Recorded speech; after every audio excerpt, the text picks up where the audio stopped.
This channel does not promote any violent, harmful, or illegal activities. All content provided by this channel is meant for an educational purpose only.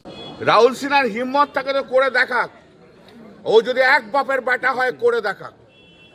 যা রাহুল, তুই প্রমাণ কর তুই এক বাপের বেটা। অভিষেকের গায়ে হাত দিয়ে দেখা পশ্চিমবাংলা জ্বলবে।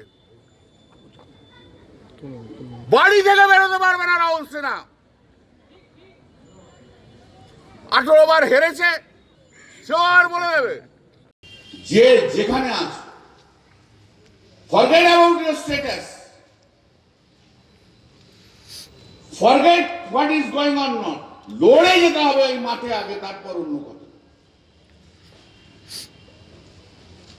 তুমি আইএনটিটিউসির লোক, তুমি মাদারের লোক, তুমি যুবর লোক, তুমি ছাত্রের লোক, তুমি সোশ্যাল মিডিয়ার লোক, সেটা এখন তোমার বড় পরিচয় নয়। তোমার বড় পরিচয় হচ্ছে মাঠে দাঁড়িয়ে এই লড়াইটা লড়তে হবে, সেটাই হবে বড় পরিচয়।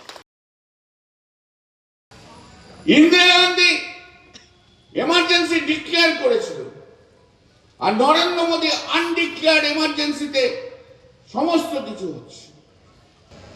আগে আমরা জনতা ঠিক করতো কে সরকার করবে, আর নরেন্দ্র মোদী ঠিক করে দিয়েছে কে আমার ভোটার হবে,